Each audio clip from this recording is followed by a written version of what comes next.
Hey, fellas of YouTube, this is Rob speaking. And I am Chanman. And here we are with another What's New? And I cannot believe that we are in the fall of 2023. That's right, the falling leaves, the windy days, and potentially snow in the future. My favorite season. What, winter? Or the snow. Oh, so you love winter. I love the cold. Of course you do. Of course you do. You probably wear shorts in the winter, right? Yes, I do. But anyway, yes. So we are back with another episode of What's New. We are going to be looking at the fall 2023 anime list. This is on livechart.me. If you guys want to check out the list for yourself, it'll be in the description. And basically, we are just going to look at as many different animes as we can, just give you our opinion on what we think, give you a little synopsis, see what we think, and go from there. Yes, Spy Family. I cannot believe they're already on season 2. So, obviously, we already know the synopsis for Spy Family. Yeah, we don't need this. We don't need the synopsis, even if they gave it to us. Yeah, but I think what's weird about it, I think the season 1, I think it was a part 2 or 2 in my opinion. So the fact that it says season 2 is definitely a little weird. Well, I think it was just more like, occur oh, this is the half of the first season, and then here's the other half of the first season. Yeah. Because I mean, in this one, I don't know how, I haven't seen the entirety of the first season, but I saw, the first few episodes, and I already know what happens because I read the manga. The manga's pretty good. Yeah, I've read the manga too, so I have a good idea. Yes, but we do highly recommend this. Yeah. And then, speaking of isekai, this one I am super pumped for. Yeah, that is The Rising of the Shield Hero Season 3. Now, the first thing that I just want to mention is that I would have never thought this was going to get another season, honestly. And the reason why is that I remember you made a video years ago talking about Rising of the Shield is going to be getting a second season and a third season. Yeah, I forgot that video. I forgot about that video, but yeah, no, you're right. Yeah, and the fact that they actually made it into a reality, I think that's pretty dang cool. Because it is.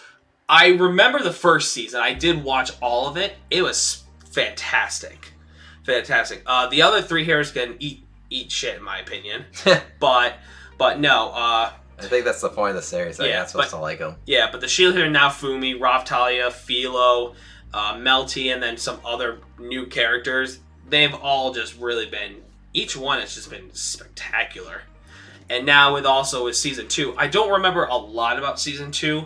I know a lot of different things happened, but it was still an okay season. The giant turtle was definitely a little weird if I remember correctly.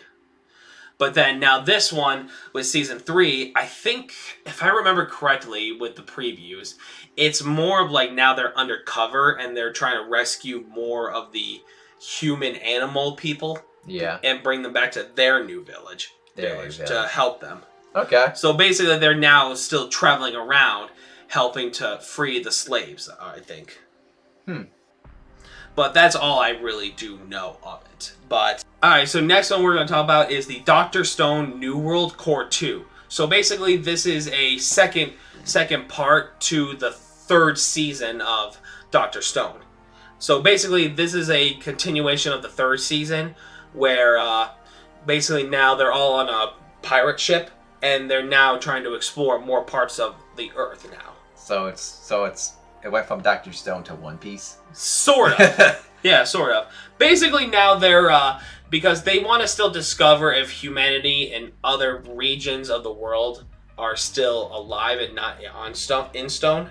Because, so I have read the manga for this. I don't own all of it, but I have read it. And the only little info I have is that I know there was another clan, spoilers, but it's not big spoilers. There was another clan that they found, and they're just trying to get info on what they're like. And then things kind of go sour with all the other crewmates, of course. But okay. But obviously, oh God, what was his fucking name? Senku? Senku, thank you. Sorry, Senku. Obviously, he's still the mad genius. Imagine, yes, and he has his team and everything. And he's got a unique head of hair. Yeah, that people. We'll go to an anime that I'm really looking forward to. Of course, you are. And that is Fred. Why do I not know the title? Free Ren. Fragrant. Why can I not pronounce her name right, guys? I'm sorry. I always said Frayden, but it's not that. Alright, so this one. I have the manga for it, though. I have the manga for it. And you've also talked about it in a video. I did do a first impression video on it, and I'm not fully caught up with the manga, but I have been enjoying the hell out of it from what I've seen so far. It's just... I've already watched the previews as well. The animation, like, it's already good. It's just done by Madhouse, of course. Yeah, Madhouse, just they know how to do their shit. That's for sure. All right, I am reading the synopsis to this. The mage Fragrant defeated the Demon King. She sure did. Alongside the hero Himmel's party after a 10-year quest. Peace was restored to the kingdom because she is an elf. She is able to live over 1,000 years. She promises Himmel and the others that she will be back to see them, and then sets out on a journey by herself. 50 years later, Fragrant goes to visit Himmel and the others. She remained unchanged, but Himmel and the others have aged, and only a little of their lives remain. Later, she witnessed Himmel's death. Spoilers, guys. Sorry, that's in the synopsis. Yeah, he dies. Fragrant is pained by her desire to have spent more time getting to know people. With that regret in her heart, she then goes on a journey to do just that. On her journey, she meets many people, and many events await her. And yeah, just so this is what this is. I mean, yeah, I know I just read the synopsis to you guys, but what this is from what this is that it's that usually when you have a big baddie, which is the Demon King, usually that's usually the plot of the story, if that makes sense. Like, it's usually like, okay, we gotta take down this big baddie, and that's usually like the entirety of the story. That's like the plot. And when you take down the big bad guy, the story is over. No. They obviously took down the Demon King, and that's where the story begins. It's just after that big adventure. And so this is basically about what happens after the adventure, what happens after you bring peace to wherever you live. And so Freyrin is trying to find her place while also trying to make relationships with other people. So it's not really, from what I read so far in the manga, is that there is some action, but it's not a whole lot, because at the end of the day, the big baddie's like I said, the big baddie is dead. So you got all these like little bad guys who used to work for him, but she still takes them down with just one shot like that. So it's more about the adventure and the development and the attachments that the characters have with each other than just her fighting bad guys. So I mean, but it is laid back. It is a bit down to earth. It just, they don't have the genres over here. Yes, it's adventure, drama, fantasy, magic, all that. So if you're looking for something that's just that isn't like the most epic, but is still entertaining, this series is. I recommend this series to you guys. I really do. I mean, what do you think, Chandler? I feel like definitely it takes a definite road to where it's like you said. Basically, a lot of animes always have an ending, but this is basically the beginning episode is that end, and it's a continuation of the end for her. And I think that's a good thing, that because we don't see that a lot. No, we don't. I mean, like, that'd be like if you had an entire series about after Naruto became Hokage. Oh, wait, we do. All right, next up we're going to talk about is You Were Experienced, I Was Not. Our dating story. I swear to God, these titles just get so weird.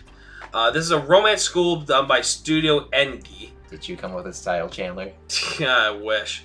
But let me read the synopsis and see what it's all about. Kashima Ryoto is a gloomy high schooler who quietly spends his days watching his crush, stalker, the beautiful Shirakawa Runa, from afar. She rules the school and has had no shortage of boyfriends. Although Ryuto is fully convinced she'd never accept him, fate leads him to confess his feelings for her anyway. To his astonishment, she accepts, simply because she's available at the time, but the surprises don't end there. Oh yeah, I'm glad they specified available. She immediately invites him over as if it's the most natural thing in the world. This odd couple is different in just about every way. The friends they keep, their hobbies, their love lives, but with every passing day, they grow a little bit closer. This may not be Runa's first relationship, but their dating story is going to be full of first for them both. Okay, so... Guys, this would not happen. No way! Real life. No way this would happen in real life. Because...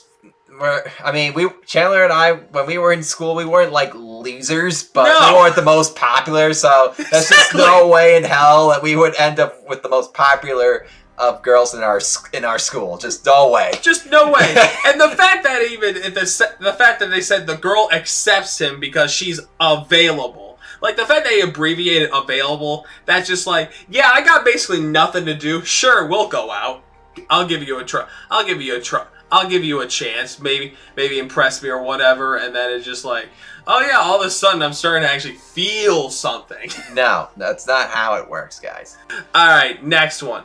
We have, oh my god, I actually know this one. Then you're the perfect one to talk about this. Okay. Okay, so I've read a little bit of the manga for this, but this is the 100 girlfriends who really, really, really, really, really love you. And yes, that is a real title.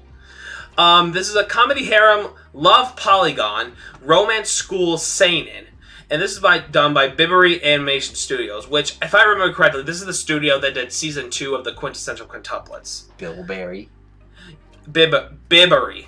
Biberi. I'm just gonna call him Biberi. Yeah. All right. Let me read the synopsis again. It's really stupid, but it'll make sense. A hilariously over-the-top harem rom-com. After 100 rejections, one young man must make his 100 soulmates happy or else. 100 soulmates? You'll see.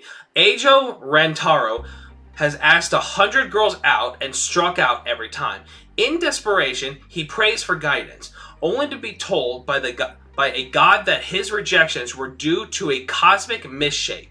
Now this god will set things right by making sure Eijo gets 100 dates. Except, as things often go with gods, there's a catch. Each of his 100 dates is Aijo's destined soulmate. Worse, if he doesn't return their feelings, they'll all die in horrible and hilarious accidents. Wait, what? Okay, so, to briefly sum it up. Hold on. Sorry. Never mind. Okay, so, to brief this up. Basically, there's a main character boy. Yes. He's asked out a lot of girls because he wants to be in a relationship. The reason why a lot of them flopped was because of some, like, weird misshape in the universe.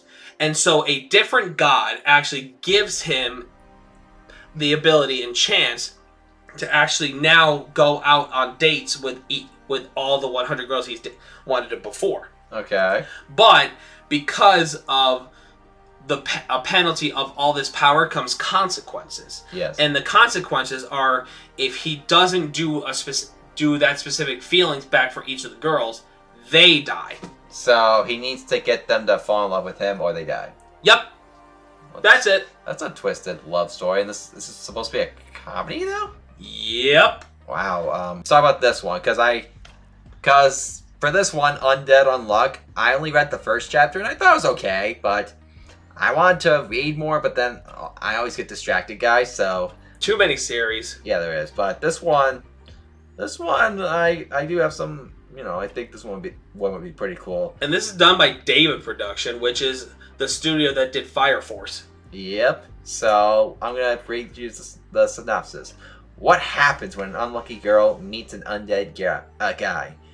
Pure chaos. Tired of invader. Why do I always get that word wrong? Inadvertently killing people with her special ability Unluck, Fuku Izumu sets out to end it all. But when she meets Andy, a man who longs for death, but she can't. She finds a reason to live, and he finds someone capable of giving him the death he's always been longing for. So, yeah, this is pretty much what happens in like the first chapter. So this is obviously this will be the first episode, but it's actually the first chapter I actually really enjoy, but the rest I don't know about. I just the only thing though is that the main character, Andy, he's a total pervert. Like he actually gropes the girl. Nice. So yeah, he's not afraid to do that. But the rest, I mean, he was pretty cool though, at least. And so I felt like the other thing that I thought was weird at the time when I did see the chapters for and it's this, on Hulu too, though. That was pretty cool. I think the other thing that I thought was weird at the time when I saw Undead Unluck, it almost felt like it looked like a modernized My Hero Academia, kind of. I could see it a little bit. It's just because they kind of look like they had that similar style, but honestly, it looks like an interesting series. But I mean, again, I haven't fully read all of it, but it looks really cool. It does look cool, and I do want to get more into this series, though. I mean, I don't know why I keep doing that, but I've had friends, I don't know if it was like one of my YouTube friends talked about this series, and that was just like, damn, you just remind me how I should get into this series. So, and this is another reminder right here, guys. So yeah, Undead Unluck. I mean, it's not my number one most anticipated, obviously, but I think it'd be pretty cool though. Yeah, we'll get next up. The next one we're going to talk about is called Ragna Crimson. This is done by Silverlinks, and this is an action fantasy isekai and a shonen. Okay, so here's the isekai tag on it. But yeah, the art style actually looks pretty cool. This main guy looks really cool and everything. But let's read the synopsis to find out. Dragons reign terror over the earth, sea, and sky. If sworn dragon hunters like Ragna are to have any hope of dealing death to these seemingly invincible fire-breathing beasts, they must find a way to level the odds. Ragna teams up with a mysterious man named Crimson, who was likely sworn to stand against the dragons menacing the world. But although Crimson's motivations may be mysterious, his goal and Ragna's perfectly aligned, and together they'll fight to vanquish the dragons once and for all. So, from what this sounds like, it's basically this guy gets isekai'd into a world full of dragons from both the sea level and the sky, and he teams up with another person that has almost the same goals, but also has mystery goals as well to take down these dragons in this world. So that's kind of interesting. I mean, I've always loved the dragons and everything, and it just sounds like this is going to be more of one of those adventure things they're going to do to explore the world and take down these mythical beasts. Why do I always pick the weird ones? I don't know, but this one I know isn't weird, and that is the, I don't know this title, Apothecary Diaries. And I've heard about this on Twitter, or X now, I know. I always call it Twitter, guys. It's always Twitter. And so, that's a different story. And so, this one, people kept talking about it a lot, though. And this is done by Toho Animation Studios. Wow, you don't see a lot from them. No, and that's not the biggest reason why I'm looking forward to this. But this one, the reason why is because it just has an interesting premise, a synopsis, and I'll read that for you guys. Okay, Mao lived a peaceful life and her apothecary father until one day she sold as a lowly servant to the emperor's palace. But she wasn't meant for a compliant life, again, guys, among royalty. So when imperial heirs fall ill, she decides to step in and find a cure. This catches the eye of Jinshi, a handsome palace official who promotes her. Now she's making a name for herself, solving medical mysteries. Okay. So it's like Scooby-Doo, only medical mysteries. Okay, that's definitely an interesting way of putting it. Nah, it's not, guys. But it's I think I heard it takes place in ancient China, or it could be like a world based off of ancient China. But that would explain the historical tag. So I mean, this one, just you don't get too many animes like this. I don't know any other animes that have this type of synopsis where it's just a doctor as your lead. Well, technically, there actually was an anime about this. About I don't remember the name, but it was a young boy who got reincarnated into a past historical life, and he used future knowledge to cure past diseases that were never meant to have cures at the time. So to me, that kind of sounds like this, but it's with a female lead, and she's actually using more of her time period instead of a future time period because the difference is she uses the knowledge from her time, and the other one he uses knowledge from the future. And another series, bless you. The other series that I was thinking just a moment ago is Blackjack, which is by Asuma Tezuka. He did that one as a doctor, an underworld doctor, but maybe there are some, but this one, what I like about this one, it's taking place in like I said, ancient China, and that's, you don't really get too many series like that. So medical stuff, historical fiction, that's just enough to get me excited. So I'll have to check this one out too and see how this one goes. And all right. So next up, we're going to talk about is called ShangriLa. I didn't read the title. Sorry, I was looking at the genres. Okay. I'm sorry. All right, next up, we're going to be talking about ShangriLa Frontier. Okay. Thanks. So this is done by C2C Studio, and this is an action-adventure fantasy video game. So this is based off a video game. Now, the thing about me is I do not play video games. So I don't know if it's based off a video game. I think it's just well, it's the source is a manga, but it looks like it's going to be based on a video game area. But let's read the synopsis and find out. Okay. When was the last time I played a game that wasn't crap? Many years ago. This is a world in the near future where games that use display screens are classified as retro. Okay, so they're talking about the old 80s kind of games. Anything that can keep up with state-of-the-art VR, virtual reality technology, is called a crap game. Okay? And you see a large number of crap games coming out. Those who devote their lives to clearing these games are called crap game hunters. And Rakura Heizutome is one of them. The game he's chosen to tackle next is ShangriLa Frontier, a god-tier game that has a total of 30 million players, online friends, and expansive world, encounters with rivals. These are changing Rakuro and all the other players' fates. The best game adventure's tale by the strongest crap game player begins now. So this basically sounds like that, obviously we're in the world where video games are exploring, they're getting higher up, and they're talking about VR, where basically now there's people that call themselves these crap gamers that are trying to be the best at conquering all these games. That's all it really sounds like to me. I think it's kind of similar to Sword Art Online, where it's just them playing in a video game and all. And that's pretty much. I don't think they die in the video game. I think it's just more. No, I think it's just more kind of. I wouldn't say lighthearted, but it's not dark like Sword Art Online was. No, it's not. This just to me sounds like it's just like people that just have nothing better to do in their lives, and they just want to beat the game. That's it.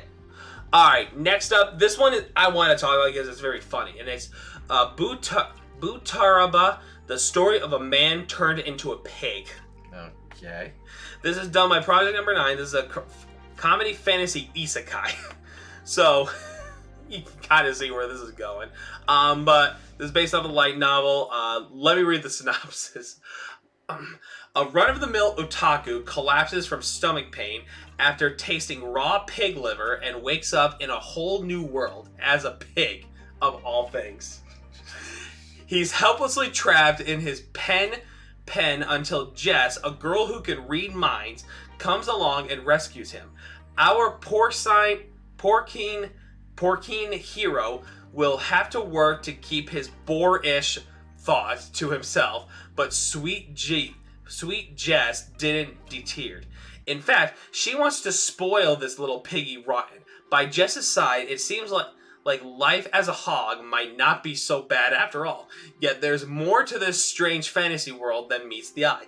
Jess is a girl of many secrets, and she's in danger. But what can a mere pig with no special powers do to protect her from her cruel fate? Will his modern knowledge, quick thinking, and sharp nose be enough to ham it up and save her? This is like the vending machine isekai, except now it's with a pig. Oh my god. Okay. I think it would be more useful than the vending machine. Yeah. I don't know. I mean, he said he doesn't have powers, but maybe he does, but again, you don't know. So basically, and I just love the fact this is a run-of-the-mill otaku. Oh my god. But, yeah, so I think it's actually pretty unique. I think it's, again, because last season we had the vending machine one, and now we have this one, which is basically a pig instead. A pig. So I think what just makes me laugh is the fact that they're still continuing on with stuff like this, and I stupidly love it because I love the stupid stuff. I don't know why, I've always liked the stupid shows more, and I think this one I'm definitely going to watch. I have not yet seen the vending machine one. I haven't had a chance to, but I know I'm definitely going to watch it, and I definitely want to give this a try. I've always wanted a pet pig, but I'll never have one. My cat would be like, what the fuck? Yeah, I bet your cat would go honkers. Okay. This one is a bit sort of My Hero Academia. I was thinking about reading the manga to this, but and maybe some other time, but with the anime coming out, maybe I'll watch the anime first and then read the manga. I don't know, but this one, I know the synopsis of this one though, and it just sounds really, really cool. This is an action drama superhero one. Superpower. Yeah, superpower. I mean, if you want to be technical. And this is called Shy. And yeah, around the middle of the 21st century, all war on Earth ceased. The sudden widespread appearances of heroes, people with supernatural powers who wish only for peace, has drastically transformed the world. In a world where the heroes of each country work to maintain this newfound peace, the one protecting Japan is a young girl named Shy, who is cripplingly shy. And yeah. Okay. So basically, I don't know too much about the main character because obviously I haven't read the manga or anything, but she is a shy. Obviously, she's shy and all that, but it's just, I heard it was like a lot different from like some of the other shows with superheroes, like say One Punch Man, My Hero Academia. Like this one, like you have this character who yeah, looks heroic and all, but it sounds like during her downtime, she's just this shy girl that just is a total introvert and everything, just doesn't want to get out of her shell. But thank you guys for watching. We hope you like it. Yeah, don't forget to subscribe down below so that way you get more videos like this every time I upload, because there's still more videos to come and everything. There's always more videos to come, whether it's days from now, weeks, whatever. You know, they're coming though, guys. They are coming. I'm coming. Yeah. Alright. But in all seriousness, guys, thanks for watching, and I'm Rob A. I'm Chan Man. And may the anime force be with you.